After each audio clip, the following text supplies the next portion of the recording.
Hey beautiful souls, I am Sai and welcome back to my channel. So, video शुरू करने से पहले let me tell you कि just go now and subscribe my channel.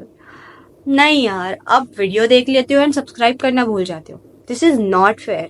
Just go and subscribe now and then we will start the video. I hope आपने subscribe कर लिया होगा. And now, let's start the video. So today we are going to learn about words. Words play a very important role in every language, चाहे वो कौन सी भी language हो, English, Marathi, Hindi या any other language. Words are very important and today we are going to learn about words. We are going to explore new words. So कोई भी person कितना भी किसी भी लैंग्वेज में परफेक्ट हो, एक तो भी वर्ड छूट ही जाता है.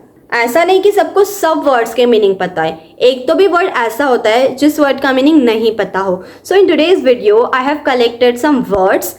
They may be new to you or even not. वो आपके लिए नए हो भी सकते हैं या नहीं भी हो सकते हैं.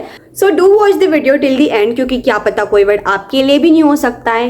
And I will going to tell you the meanings not only in English but in Hindi as well with examples so you will understand it more clearly. And now let us get into the video. So the first word is deliberately. Deliberately मतलब purposely, on purpose, जानबूझकर. कोई चीज जानबूझकर करना, purposely करना. So for example, I didn't break the glass deliberately, it was an accident. मैंने वो glass जानबूझकर नहीं तोड़ा, इट वॉज एन एक्सीडेंट, वो गलती से टूट गया. डिलिबरेटली मतलब कोई चीज जानबूझकर करना, पर्पसली करना. आई hope you understood. So the second word is mumble. Mumble मतलब to speak quietly without opening your mouth so the another person can't listen you.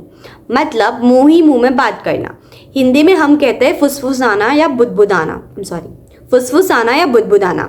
सो जैसे कि हम कई बार करते हैं ना कि हमारे आपसे ही बात करते रहते हैं, लाइक सॉरी मुझे वो नहीं करना चाहिए था, I should not do it and all.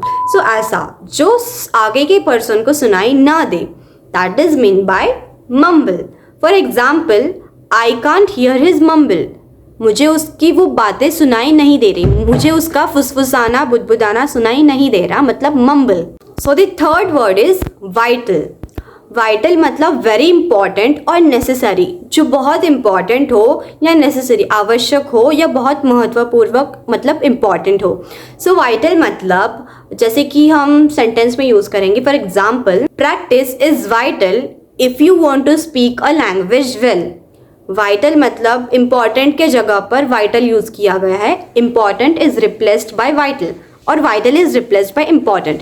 मतलब प्रैक्टिस मतलब कोई भी लैंग्वेज सीखने के लिए प्रैक्टिस वेरी इंपॉर्टेंट, बहुत इंपॉर्टेंट है. सो वेरी इंपॉर्टेंट जो हम बोलते हैं उसके लिए एडवांस वर्ड जो है वो है वाइटल.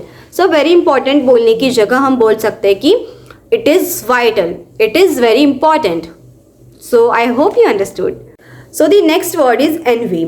सो एनवी जो है वो एक फीलिंग दर्शाने के लिए एनवी वर्ड यूज़ किया जाता है. सो फीलिंग ऐसी कि to want something that somebody else has. ऐसी चीज़ जो किसी और के पास है एंड वही मुझे चाहिए. सो मुझे जो फील होगा कि नहीं यार वो चीज़ मुझे चाहिए, वो उसके पास क्यों है, उसे वो क्यों मिला. सो वो फीलिंग जो मैं फील करूँगी, सो उससे हम एनवी कहेंगे. तो feeling, that feeling to want something that somebody else has, to feel envy, उसे बोलते हैं envy. So for example, it was difficult for her to hide the envy of her friend success. मतलब suppose एक लड़की है, सो उसकी friend successful हुई and वो उसकी फ्रेंड जो सक्सेसफुल हुई उसको जो सक्सेस मिली वो उस लड़की को चाहिए थी. सो वो लड़की जो फील कर रही है कि वो सक्सेस उसे क्यों मिली, वो मुझे चाहिए थी एंड ऑल, उस फीलिंग को हम एनवी कहेंगे. सो वो जो लड़की फील कर रही थी कि वो सक्सेस उससे नहीं मिलनी चाहिए थी, उस लड़की को मिलनी चाहिए थी, उसके फ्रेंड को नहीं. तो वो जो फील कर रही थी वो फीलिंग वो हाइड नहीं कर पा रही थी, लोगों को वो फीलिंग दिख रही थी, इसलिए it was difficult for her to hide the feeling, to hide the envy of her friend success. So it was difficult for her, वो फीलिंग छिपाना, हाइड करना उसके लिए डिफिकल्ट था. So this is what envy mean. Conceal. Conceal मतलब to hide, छिपाना. कोई भी चीज़ या कोई भी फीलिंग छिपाना, हाइड करना मतलब conceal. For example, she tried to conceal her anger in front of her friends. मतलब उसे जो फील हो रहा था, उसे जो एंगर फील हो रहा था, वो उसे उसके फ्रेंड्स को नहीं दिखाना था। So she was hiding it from her friends, she was concealing it from her friends, she was trying to hide it. Conceal करना मतलब हाइड करना, टू हाइड, छिपाना। So the next word is crap. Crap मतलब worthless और unimportant, मतलब जिसका कोई मूल्य ही नहीं है, उस चीज़ को कोई इम्पोर्टेंस ही नहीं है। So for example, he was talking a lot of crap. वो बहुत फालतू की बातें कर रहा था, मतलब वो जो बातें कर रहा था वो कोई काम की नहीं थी, वर्थलेस थी, कोई उसके ऊपर ध्यान भी नहीं दे रहा था। सो ऐसी चीज़ जिसे कोई इम्पोर्टेंस नहीं है और वो वर्थलेस है, कोई भी इम्पोर्टेंस नहीं है, उस चीज़ को हम क्रैप कहते हैं। So do you understood what is mean by crap? या so the next word is despair. Despair मतलब टू लूज ऑल होप्स, सब आशा जो है वो खो देना, कोई भी होप ना होना, उसे डेस्पेयर बोलते हैं। For example, she was all in despair when she lost in forest. She was all in despair when she lost in forest.